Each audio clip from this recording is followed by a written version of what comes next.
I am one with Spirit. Love is in my heart right now. I don't have to direct it.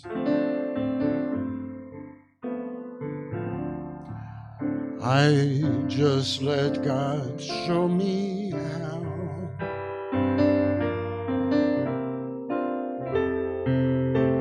In this moment, I am at peace. I know that God is everywhere I go. In this moment, I feel a glow. In this moment, I just let go. Spirit guides me in my daily life.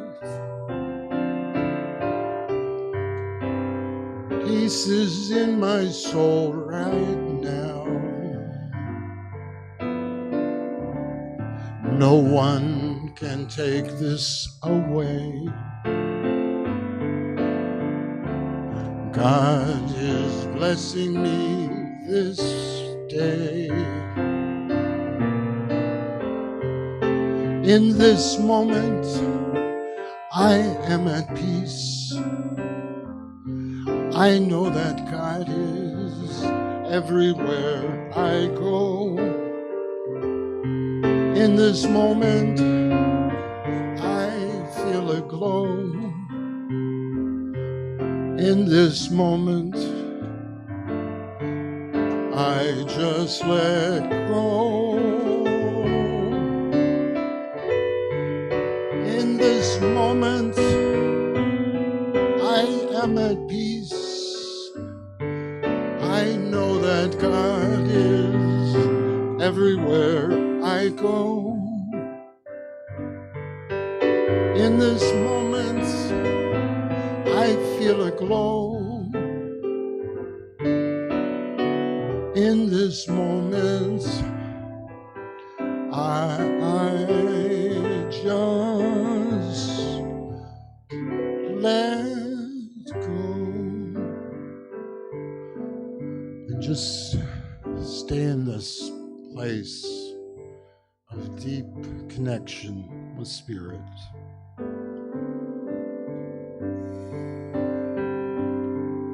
And as we go into prayer today, I know that God is all there is, truly.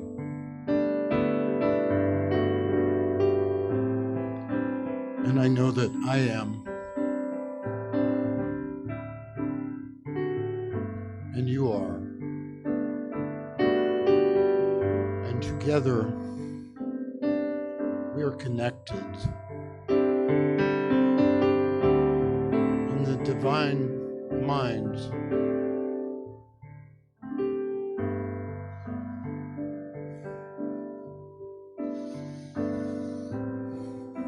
The one, the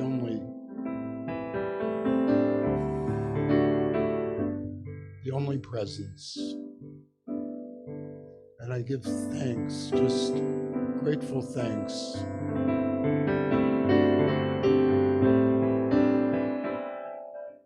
for all of us together here today, especially for our senior minister, Reverend Scott Olson, Reverend Michael Bernard Lattimore, and all of the practitioners that are here with us today.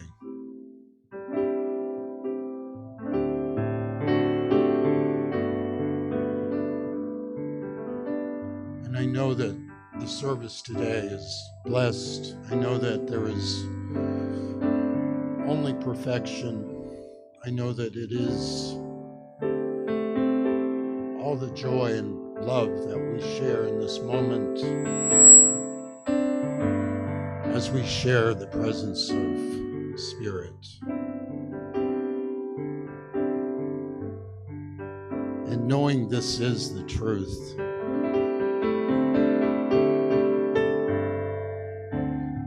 I just release this word.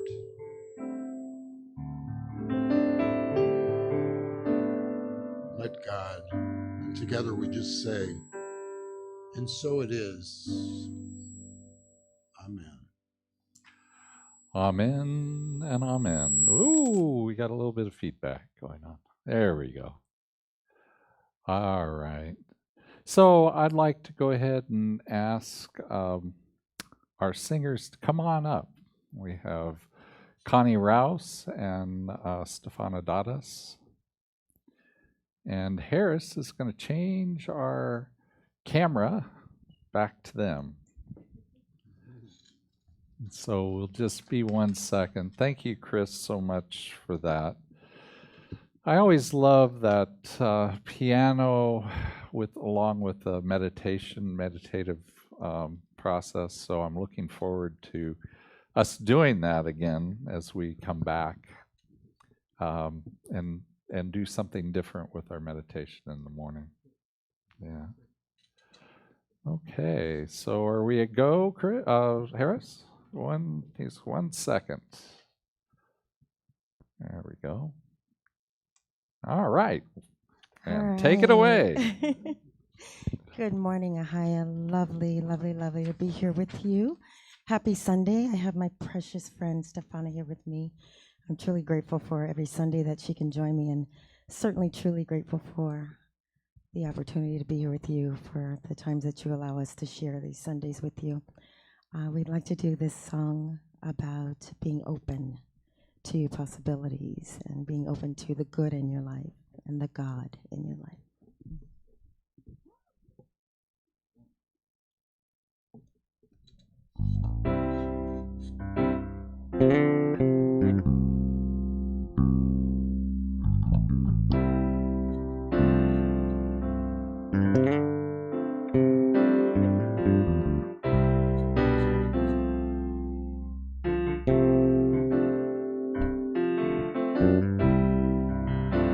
Used to see the world with a cynic's view. I thought the winning game was only relegated to the lucky few. But now I know if you choose, happiness will come to you. So I'm making more room for God. I ran around in circles, so unaware, caught up in a mindset, struggling just to get my share. But now with eyes wide open, I see abundance everywhere. And so I'm making more room for God. That's right. So I've opened up my heart, I'm lifting up my thoughts and breaking down the walls that surround my mind. Something amazing is happening right now. Right now, I'm making more room for God. That's right. Making more room.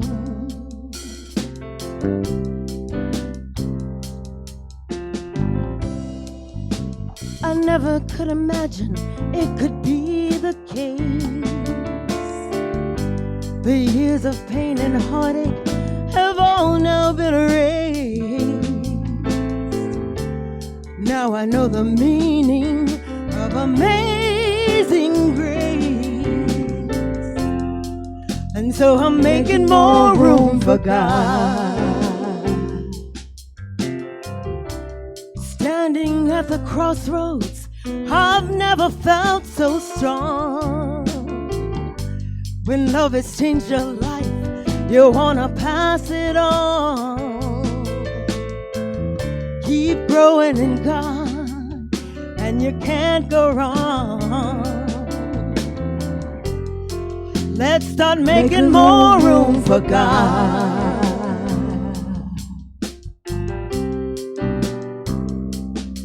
So let's open up our hearts, keep lifting up our thoughts, and breaking down the walls that surround our minds. Something amazing is happening right now. Right now, I'm making more room for God. Oh yeah, I'm making more room for God. Oh yes, I am. I'm making more room for God. Open your mind. I'm making more room for God. Oh yeah, I'm making more room for God.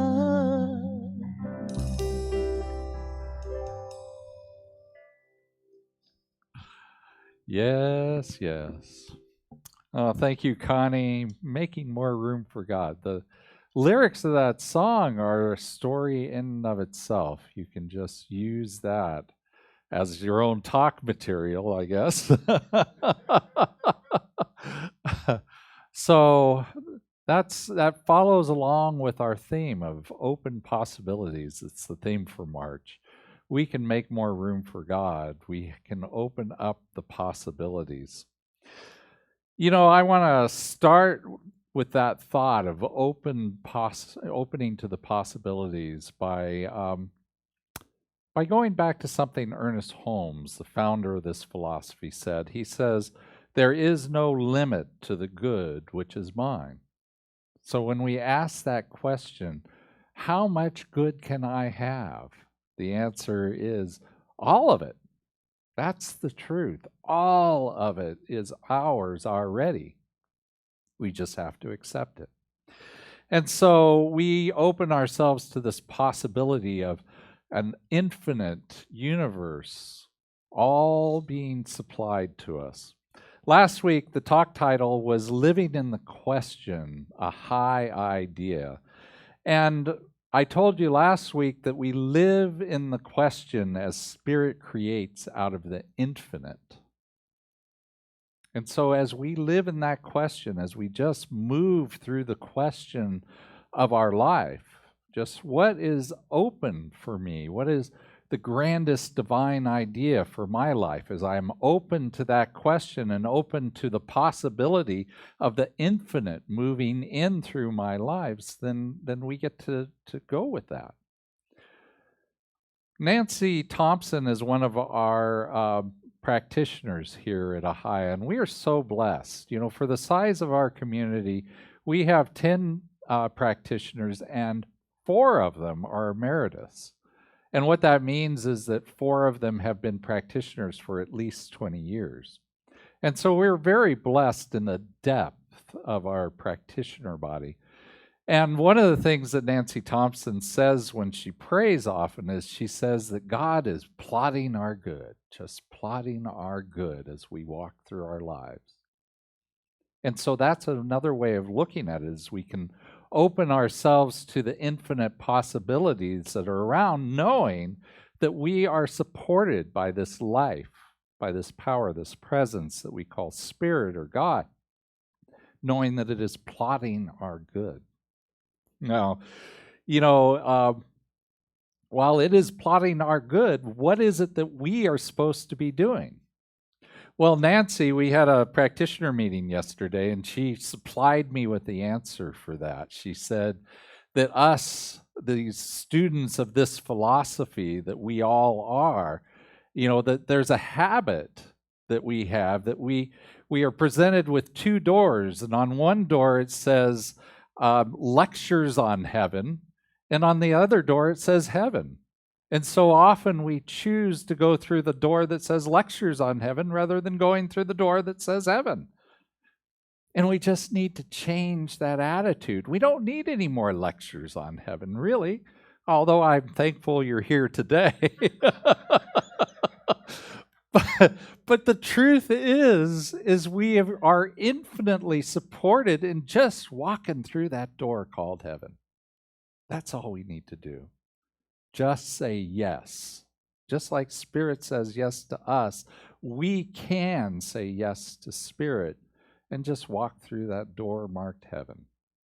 So if we're open to those possibilities, we get to choose the right door. And so I'm going to go ahead and ask our new ministerial intern, Audra Nicole. She's been here a couple of times already, and she's going to be joining us a couple times a month for the next few months. And so I'm very thankful for that. Let's turn it over to her, and she'll tell us a little bit about what she knows about being open to possibilities.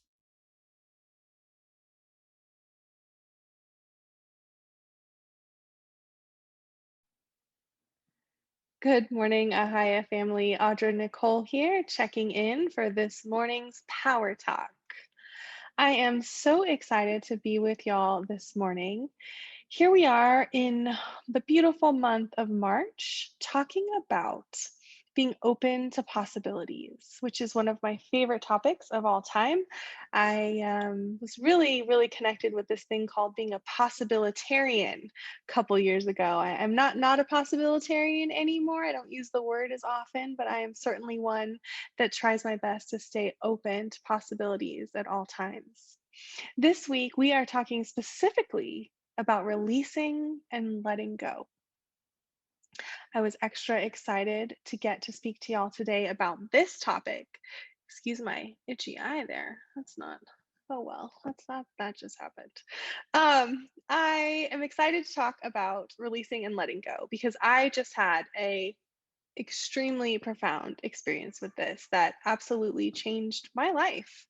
I really love the way Reverend Michael Bernard Beckwith puts it when he said, 100% of spiritual growth is in the letting go, releasing and letting go of ideas, beliefs, and attachments that no longer serve to create an openness and a spaciousness. It removes obstacles and impediments in the way of living our vision. Releasing and embracing are where our work lies when it comes to manifesting our life's vision. Last year, like so many of us, COVID changed things. It changed our world. It rocked our world. It rocked mine. By the time May came around, there were a lot of things I didn't know. There were a lot of questions I couldn't answer. I didn't know a lot about what was happening with me internally, but I knew that I wasn't okay. Fortunately, I have amazing friends, and I jumped on a prayer call with a dear friend. And from that call, it came out. I said, I'm not okay. I don't know what's wrong. I'm not okay. We jumped off the phone call and we journaled and we prayed. What I journaled about that day blew my mind. I didn't know what I was going to journal about. I just knew that I had all of this emotion, this stuckness inside of me. I didn't know what to do with. So I grabbed a pen and a paper and I started writing. By the time I was done writing, I'd written 5 pages. I was so connected to spirit and source and just channeling this information that, honest to goodness, I couldn't have told you what was on those 5 pages before I read them myself. Turns out, after I read them, 5 pages worth of reasons why I was miserable in San Diego. Miserable in San Diego, paradise. Who could be miserable in paradise? Apparently I could. What was even more intriguing was that this journaling spoke to ways that my soul was calling to Los Angeles, which was strange to me. I had left LA a while ago.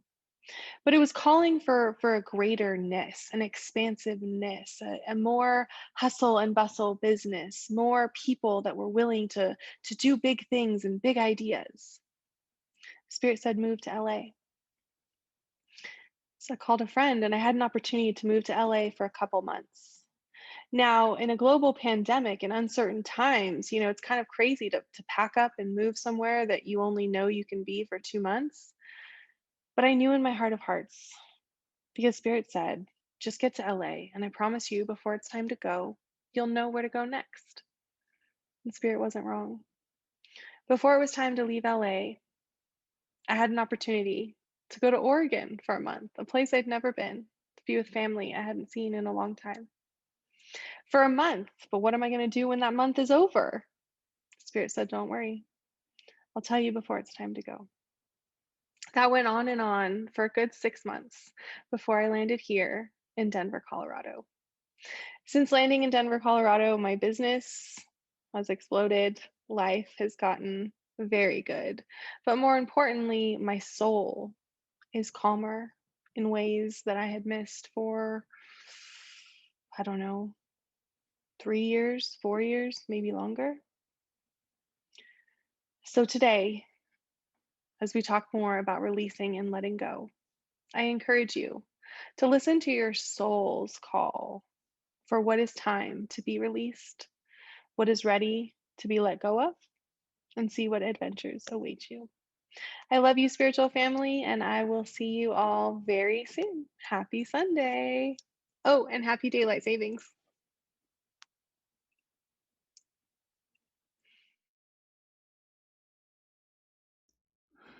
Oh, thank you, Audra.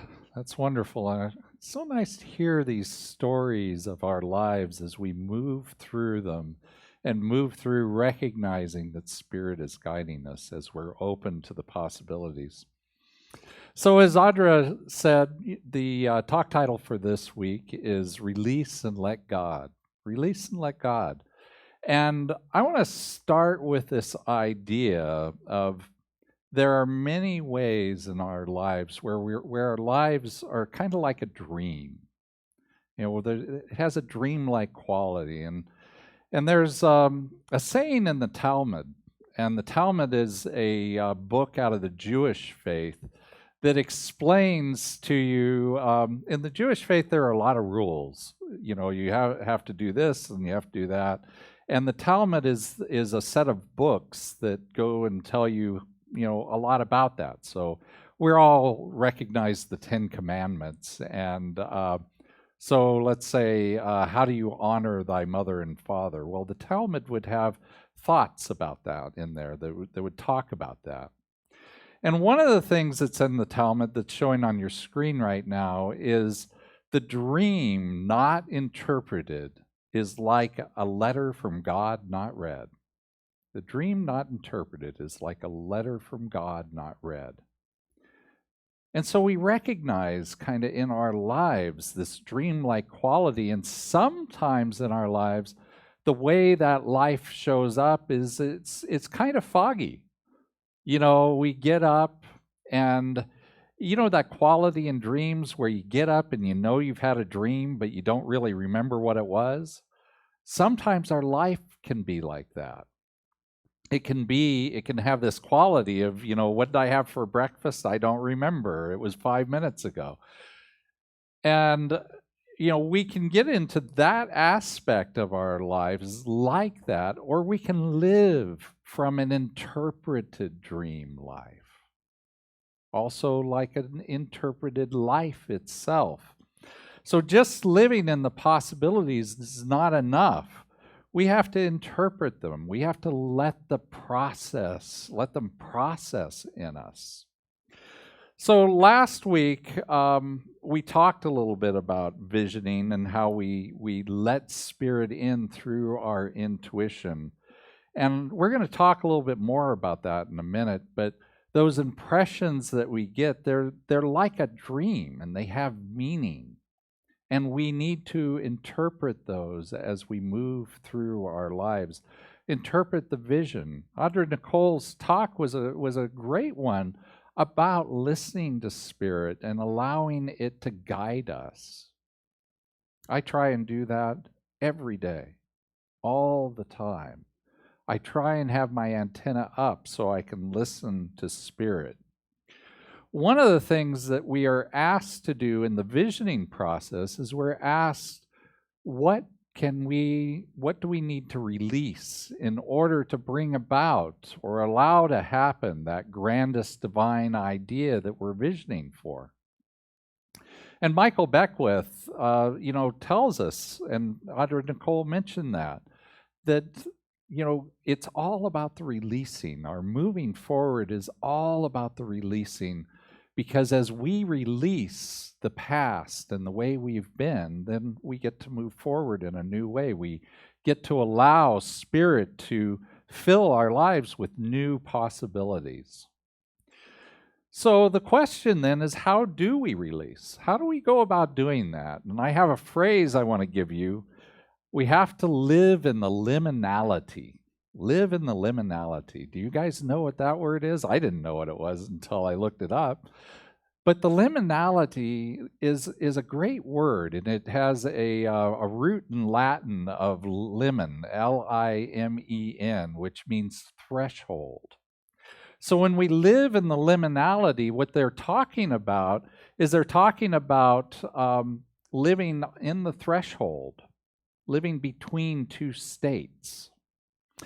And so, I do recognize the word from subliminal, right? It has the same root as subliminal. And that was, they used to worry about subliminal advertising because, they were worried that movie theaters would be showing you, we in current video, it's 30 frames per second.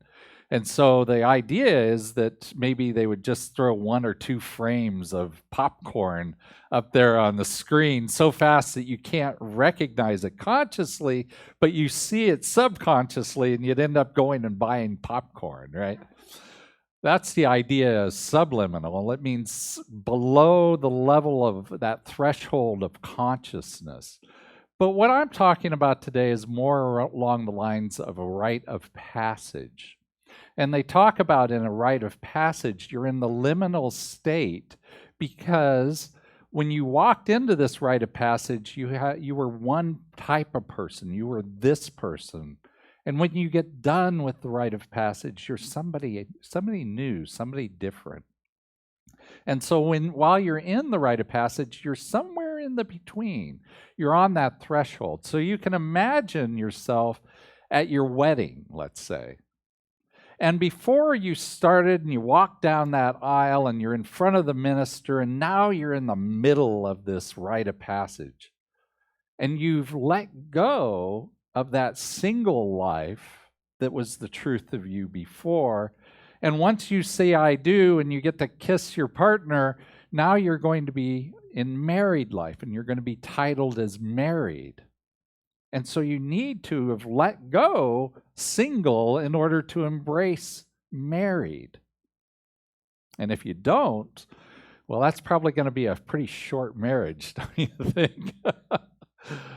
But that's an issue for us oftentimes, is we don't actually let go of what we were. And that's what we mean by release.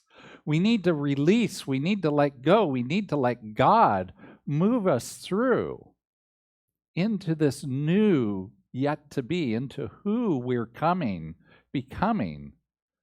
We need to get past the threshold and really have left the baggage behind us as we step into the new way of being. So I want to tell you, this month is Women's History Month, and I want to tell you the story of a lady, and she's on the screen right now, and her name is Beulah May Donald.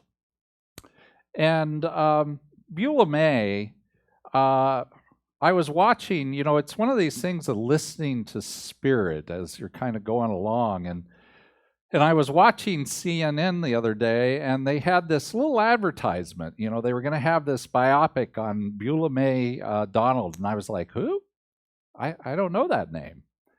And so I decided to look her up because Spirit was like, Women's History Month. Maybe this is who you want to talk about.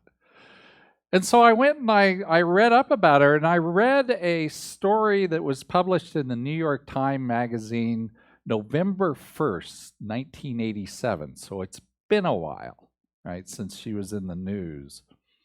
And her story starts actually a week from now, 40 years ago. So on March, what would that be? March 22nd, 1981. She woke up at 2 a.m. out of a bad dream. And the dream, she dreamt of a coffin in her living room. And in the dream, she went to go look at who was in the coffin, and all she could see was a man in a gray suit. You know how dreams are. We don't always see everything in a dream. And it surprised her and scared her so much that she woke up out of this deep sleep. And the first thing she did at 2 o'clock in the morning was she went to see, of the kids that still lived at her house, if they were in their rooms. And she went to see her youngest son, Michael, who was 19 at that day. And he wasn't in his bed. It was 2 o'clock in the morning. So she went downstairs to call one of his older brothers to see if he was over there. And he said no, that he had been there watching TV with some cousins, and he had left before midnight. But he'd never made it home, obviously. She stayed up, waiting, watching. At 7 o'clock in the morning, she got a phone call from a neighbor telling her that her son had been found. And they found him hanging from a tree. And he was one of the last people in America to be lynched in that fashion.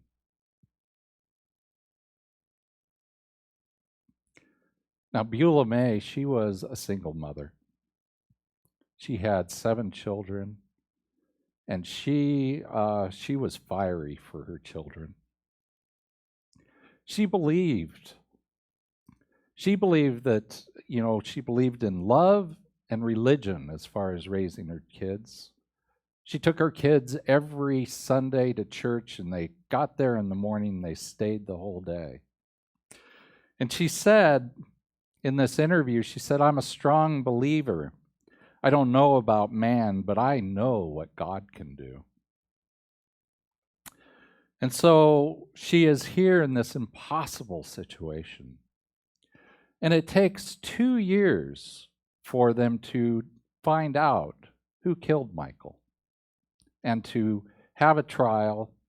And in the time that they're doing all this investigations, the first couple of months, the police do an investigation and they say, "Oh, well, we can't figure it out." So then the FBI came in and did an investigation, and all the time, in order to keep them motivated, they were doing regular marches. And at one point, there were 8,000, 9,000 people marching in Mobile, Alabama, which is where this happened. And eventually, on the second FBI investigation, they were able to crack the case and get one of the 2 men to confess. And this man was 17 years old on that day in 1981. And his compatriot was a 26-year-old man who was the son of the second highest ranking Ku Klux Klan officer. And they were convicted because the 17-year-old confessed. And he ended up not getting life. But, if this was all the story, I wouldn't bring it here to church. But there's more to this story. Beulah May, as it often happens in these things, it was suggested. There's always these suggestions. It was suggested that maybe he was a drug dealer. Or maybe he had been in the wrong place doing something wrong. And Beulah May, she wouldn't stand for that. She knew her son, Michael. She knew he was a good young man. And so she, even after the two men were convicted of murder, she said that wasn't enough because there was reasons why Michael was killed that had nothing to do with those two young men, and it had absolutely nothing to do with her son. And so she sued. She sued the Ku Klux Klan, and in 1987, she was awarded a $7 million judgment against the Ku Klux Klan for their behavior, how that incited people to murder. And during that trial, this 17-year-old, who's now 5-6 years older, he begged. He begged for her forgiveness in trial. He had been the one who confessed. He had been the one who was the star witness in this trial. And he asked for time to say a few words. And he begged for her forgiveness, and she said, and this is why I'm bringing this story to you today. She said, I do forgive you. From the day I found out who you all was, I asked God to take care of you all, and He has. Forgiveness. The truth is forgiveness is what it's all about. In all the releasing that we do, there's so much forgiveness work that we need to do. Forgiveness of others in the case of Beulah May. Sometimes it's the forgiveness of ourselves and the judgments that we've had against ourselves. But as Michael Beckwith said, that's this release. When we forgive, we release. And when we release, we get to move out into our life in a new way, unencumbered by what has happened in the past. We allow Spirit to work all of the possibilities, the infinite possibilities that are for our highest good. And so I think Beulah May is a grand lady. I think it takes courage. I think it takes so much of who we are in order to forgive what has happened around us and move on. And so I haven't seen that documentary. I'm interested in seeing it. But from what I know out of that one article, I would say Beulah May is a great example and a great person for us to honor in Women's History Month.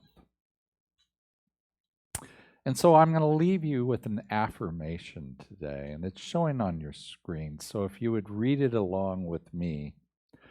The more I release, the more God I can experience. The more I release, the more God I can experience. It's a simple, easy statement for you to take out into your week. And as you take that out into your week, what I want you to remember is I want you to remember this life that we live, this dream of a life that we live. And to interpret it like we interpret visioning.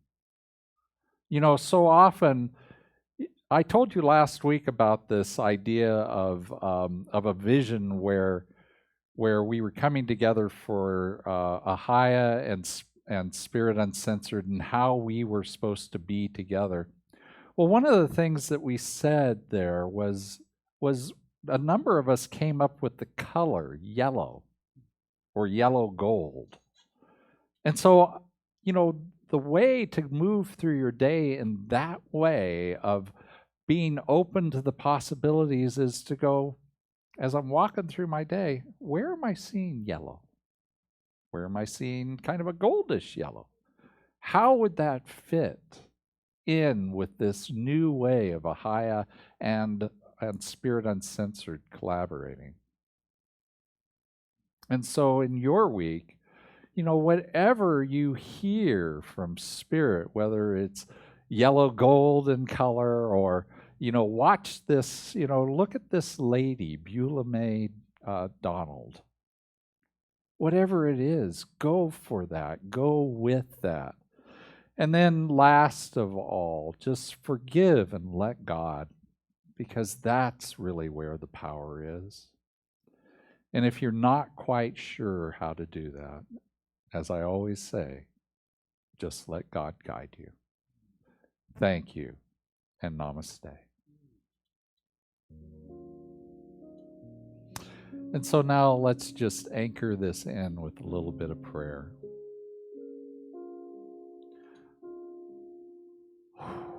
Oh, I'm just opening myself up to the divine.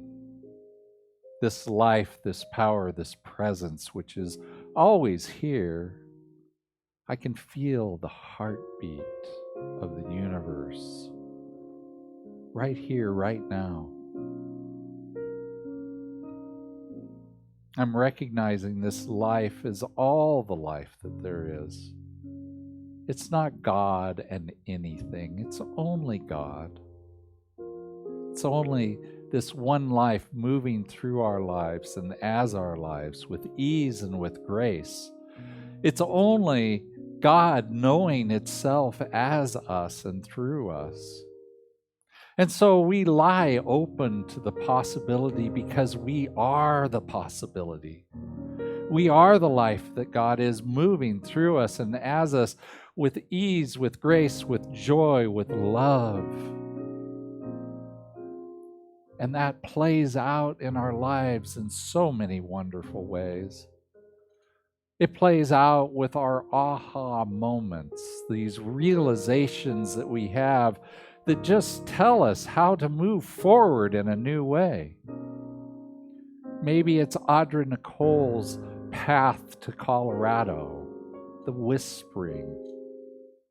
Or maybe it's the feeling of this love that God is as the truth of us, the acceptance, the givingness that God is everywhere present.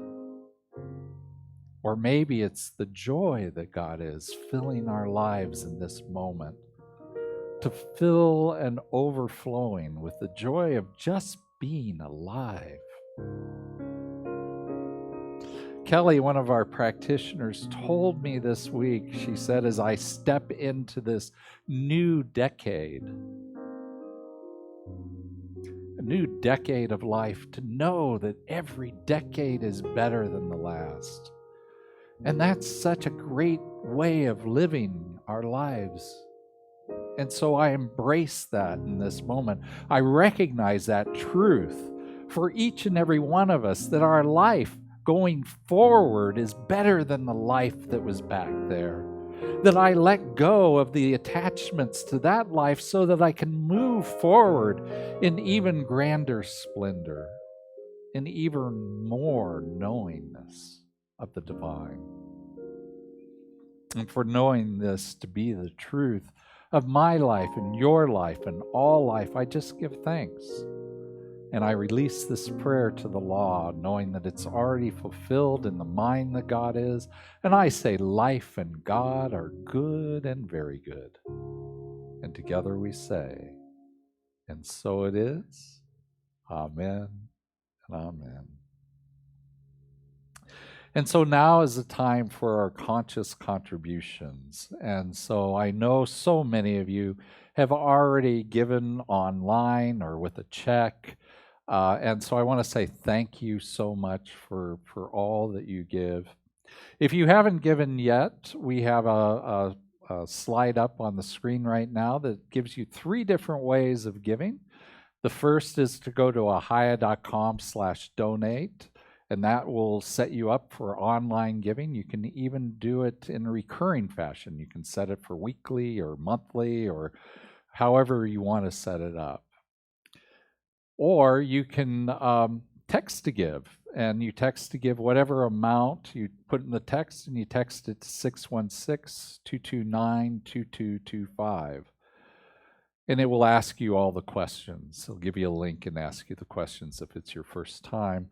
And then last of all, we love to get checks. Thank you so much for all the birthday notes that came in this last week. I appreciate those so much. And if you want to send that check in, you just send it to Ahiah at 150 North El Molino Avenue, Pasadena, California, 91101. However you do that, I want to say thank you. And go ahead and take your virtual gift and place it at your heart. And let's say our blessing together. This gift I give is God in action. I send it forth with joy, confidence, and ease. I am blessed by the law of giving and receiving as I now share my gift with life. Pressed down, shaken together, and running over. And so it is. Amen and amen. And so now I want to go ahead and ask Connie and Stefana to come on back up. This song that they're going to sing you right now, I was enjoying it so much in rehearsal. So I'll let you guys enjoy it now. Thank you so much, Reverend Scott. I love that affirmation. The more I release, the more I can experience God. Hold on to that as we do this next song.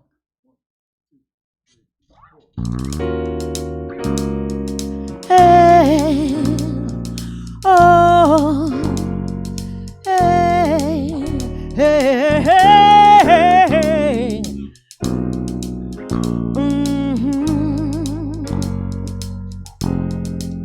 Yeah, I'm taking my freedom, pulling it off the shelf, putting it on my chain, wearing it round my neck. I'm taking my freedom, putting it in my car, wherever I choose to go.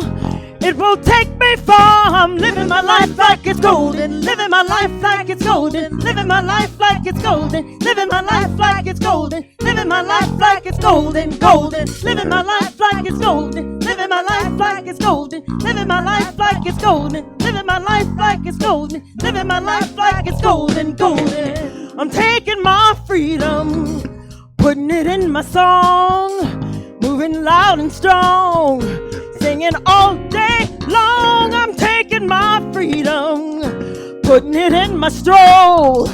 I'll be high-stepping, y'all, letting the joy unfold. I'm living my life like it's golden, hey, life like it's golden, living the life like it's golden, hey, living my life like it's golden, living my life like it's golden, like it's important, like it matters, yeah, hey.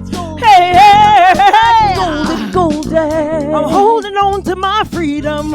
Can't take it from me. I was born into it. It comes naturally. I'm holding on to my freedom. Playing the God in me. Represent God's glory. I know God knows all of me. I know it. And I think I'm just gonna go ahead and show it. Living my life like it's golden, living my life like it's golden, like it's important, like it's special, it's a blessing.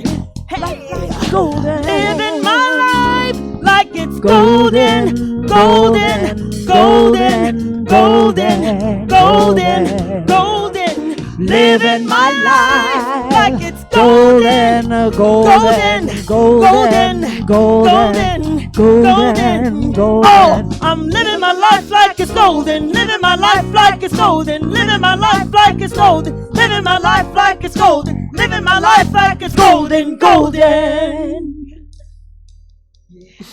Yes, we are. Living our life like it's golden. It's a great reminder that that is always, always the truth of our lives, that that is always the way we should be living our lives. So we have a couple of quick announcements. The first of them is that we are coming up on our annual meeting. It's 2 weeks from today, the 28th of March. And I want to tell you that we have two candidates, two people applied for our positions, open positions for the board, and we have two positions open, two people who applied, and they're the perfect people in my estimation. They are Jackie Owens and Lake Payne, yes. And so let's say thank you to them. At the, they've been approved by the nominating committee, they've been approved by the board, and so the next step is to get the members to vote, and we can do that at the annual meeting. So the annual meeting, it'll be right after service, should start about 12:15-ish, and but you can tune in anytime. In fact, if you want to start with the Zoom to begin with for the service that day, then you can just go right directly into the annual meeting. You don't have to do anything. That's just one thought. But however you get there, whenever you get there, we will love to have you there. You do not have to be a member to attend. You do have to be a member to vote. The only thing we're voting on this time around that I know of, unless something comes up at the meeting, is the board members. But we will be giving you lots of information about where we've been, where are we headed. We have, really good news. Things have been going very well for us financially at Ahiah, and we're going to tell you that story at the meeting. I won't spoil it now, but we do have some good news along that front. And we'll also be talking. I want to have a discussion at the annual meeting about what does it look like for us to come back here at Ahiah live. What are we comfortable with? When are we comfortable with doing that? How do we show up? All of those things are up for discussion at the annual meeting. So please, please, please, whether you're a member or not, doesn't matter, just show up. I would love to hear your voice. And then I want to remind us all that we have a bunch of wonderful practitioners. We've got a slide that shows their pictures, and if you go to the website that's there, it'll take you to their contact information. I want to remind you that we have a wonderful ministry of prayer. If you go to ahiah.com/prayers, you can put in a request for prayers, and our practitioners will pray for you. And I will pray for you. And it's confidential request. It comes to me, and I only send it out to our practitioners. So love to have you there. We also have Monday through Saturday, we have prayer and conversation supported by one of our practitioners every morning. It's a great place to connect into the Ahiah community, and it's a great place to get prayer. So we'd love to have you there for that. And if you need a quick lift throughout the week, we have Dial-A-Prayer. And you can reach that on our website, or you can go and dial into our main telephone number and hit option 6, and you'll hear a few minutes of a reading and a prayer, and it's just wonderful. It's a great pick-me-up. So with that, we've got one more announcement, and then I'll be back in just a moment.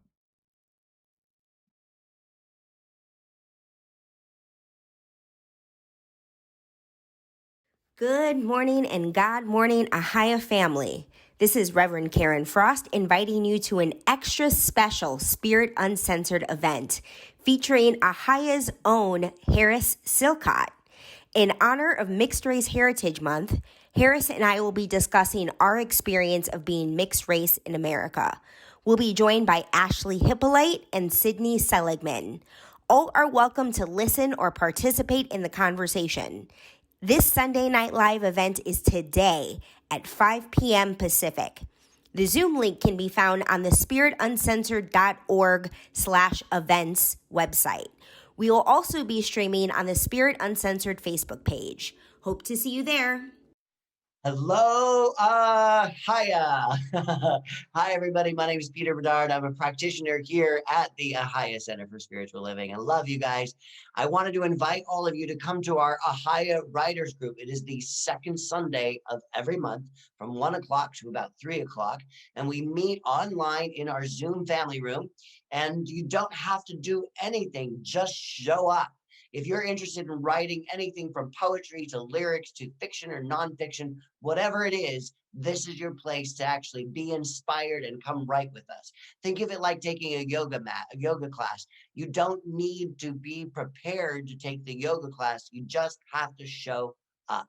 So bring your creative mind, bring your ideas, and come and join us this Sunday from 1 to 3 after the service and after the fellowship. We love to see you. All right. Love you guys. Thanks so much. See you soon. And thank you, Reverend Karen and Peter. So for Peter's event, you can get there by going to ahiah.com/virtual and clicking on the Go to Zoom link, and that's at 1 o'clock. To get to Reverend Karen's event, you can go to our the same page. We've got a graphic of hers up there, and it's got a link for going to her Zoom account, or to, actually, I think it's Instagram. So however you do that, feel free to join them. It's going to be a lot of fun. So let's go ahead and do our benediction. And it's on the screen for you right now. If you want to read along with me, something wonderful is happening through me right now. It is this thing called life. Life is in my mind. Life is in my body. Life is in all of my affairs. I accept it. I am it, and I share it, just the way it appears and just the way it appears not. Thank you, life. Amen and amen. And so now I'd like to invite you to go or stick around on Zoom if you're on Zoom, or go to Zoom if you're on one of the other services live streaming with us. And we would love to have a little bit of fellowship with you. I'll be there in about 10 minutes as I wind down this service and I get onto Zoom. And you can get there by going to ahiah.com/virtual and hitting the Go to Zoom button. So it's been a great week, and today was wonderful. I want to say thank you to our music, and Harris and Gloria. Thank you to everybody that's supporting us here, and I will see you guys next week. Thank you, and namaste.